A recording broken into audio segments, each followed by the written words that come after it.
सरिता की शादी एक अच्छे परिवार में हुई है। उसका पति रोहन उसे बहुत प्यार करता है। घर में उसकी सास शांति और ननद मीनाक्षी भी है, जो सरिता के किसी काम में दखल अंदाजी नहीं करती। लेकिन फिर भी सरिता को ऐसा लगता है कि दुनिया की सबसे ज्यादा बेचारी बहू वही है और सबसे ज्यादा अत्याचार उसी पर हो रहा है। माँ जी, ये लीजिए आपकी चाय। अरे बहू, तूने इतनी ज्यादा चीनी क्यों डाल दी चाय में? हाय हाय माँ जी, मैंने तो उतनी ही मीठी बनाई है जितनी मीठी आपको पसंद है। माँ जी, आपको तो मेरे हाथ की चाय अच्छी ही नहीं लगती। जब देखो कुछ न कुछ कमी निकाल ही देती हो। अरे बहू, तू एक बात के पीछे ही पड़ जाती है। मैंने ऐसा कब कहा कि तू रोज चाय खराब बनाती है? सरिता अपने कमरे में चली जाती है और फोन उठाकर अपनी माँ से बात करती है। हेलो माँ, कैसी हो आप? क्या कर रही हो? मैं तो ठीक हूँ, पर तू बता, तेरा मूड कैसा है? तेरी आवाज से लग रहा है कि कुछ तो हुआ है तेरे ससुराल में। अरे क्या बताऊँ माँ, यहाँ तो हर समय मेरे साथ बहुत बुरा व्यवहार होता है। मैंने अपनी सास के लिए इतनी अच्छी चाय बनाई, लेकिन मेरी सास चाय पीते ही मुझे 4 बातें सुना दी। बेटी, तू इतनी छोटी छोटी बातों पर ध्यान ही क्यों देती हो? तुम्हारी सास ने कुछ बोल भी दिया तो क्या हो गया, वो बड़ी है ना तुझसे। माँ ने इतना समझाया, लेकिन इस बात का सरिता पर कोई असर नहीं हुआ। अपनी बेचारी बहू की छवि वो बदलना ही नहीं चाहती। अगली सुबह सब नाश्ते की टेबल पर बैठकर नाश्ता कर रहे थे, तभी सरिता ने अपने पति से कहा, सुनिए जी, मुझे ना आज बाजार से कुछ सामान लेकर आना है। आज आप ऑफिस से आने के बाद मुझे लेकर चलना ना। भाभी, मुझे भी कुछ किताबें खरीदनी है। आप दोनों जा ही रहे हो तो मेरी किताबें भी ले आना। लो, अभी तो बात ही की है बाजार जाने की तो एक फरमाइश आ गई। माँ जी, आप भी बता दो कुछ, और हाँ, मोहल्ले वालों से भी बोल दो अगर वो कुछ मंगवाना चाहते हो तो। बेचारी मीनाक्षी अपना सा मुंह लेकर रह गई। ये सब देखकर रोहन से चुप नहीं रह गया और वो गुस्से में बोला, सरिता, क्या हो गया है तुम्हें? मीनाक्षी ने तो सिर्फ किताबों के लिए बोला है। तुम्हें मीनाक्षी से इस तरह से बात नहीं करनी चाहिए। माफी मांगो उससे अभी। क्या? मैं माफी मांगू? दिन भर आपके घर के काम करूं मैं, आपकी और आपके घर वालों की बातें सुनूं मैं, और अब माफी भी मैं मांगू? ऐसा कभी नहीं हो सकता। ये बोलकर सरिता वहां से चली जाती है। एक दिन उनकी पड़ोसन घर आती है। अरे सरिता, क्या कर रही है? और क्या करूंगी भाभी जी, बस घर का काम ही कर रही हूँ। आप बताओ कैसे आना हुआ?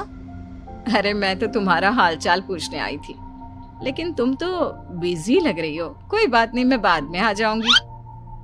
और क्या करूँ भाभी जी, जब से शादी होकर आई हूँ ना, बस काम ही कर रही हूँ। और इस घर में ना कोई मेरी कदर नहीं करता। पति है जो बस घर से ऑफिस, ऑफिस से घर। ननद को तो कॉलेज से फुर्सत नहीं। बची सास तो उनका सारा समय मेरी गलतियां निकालने में लग जाता है। अरे ये क्या कह रही हो सरिता? तुम्हारी सास तो पूरे मोहल्ले में तुम्हारी तारीफ करती फिरती है कि तुम बहुत अच्छी हो, पूरा घर तुम्ही ने संभाल रखा है। हाँ तो क्या हुआ, इसमें गलत क्या कहती है? सच्ची तो कहती है।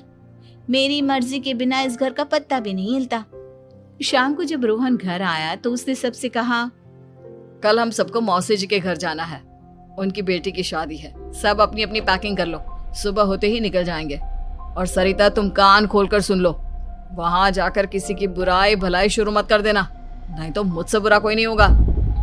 हाय हाय जी, आप तो ऐसे कह रहे हो जैसे मैं सुबह शाम सबकी बुराई करती फिरती हूँ। आज तक कोई कह नहीं सकता कि मैंने किसी की पीठ पीछे किसी के बारे में कोई बुरी बात बोली हो तो। अरे बस बहू, बात को और ज्यादा आगे मत बढ़ा।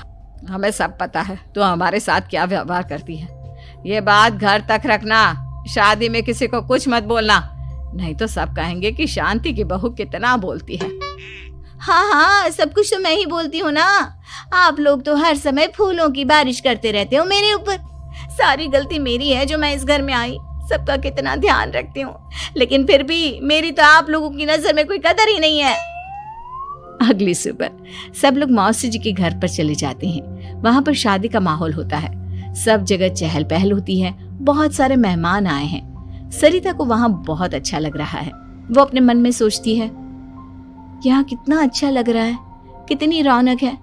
मैं यहाँ किसी से ज्यादा बात नहीं करूंगी। अगर मेरे मुंह से कुछ ऐसा वैसा निकल गया तो रोहन जी तो मुझसे गुस्सा हो जाएंगी। सरिता ये सब सोच ही रही थी कि वहां रोहन की कजिन साक्षी आ गई और सरिता से बोली, आप सरिता भाभी हो ना? जितना आपके बारे में सुना था, आप तो उससे भी ज्यादा सुंदर हो। हाँ वो तो है, मेरी सुंदरता की तारीफ सब करते हैं। मेरे मायके में तो सब यही बोलते हैं कि रोहन जी की किस्मत बहुत अच्छी है जिन्हें मैं मिली। लेकिन आप कौन है? मैंने आपको पहचाना नहीं। मैं रोहन भैया की कजिन हूँ। आपकी शादी पर नहीं आ पाई थी ना, इसलिए आप मुझसे मिले नहीं कभी।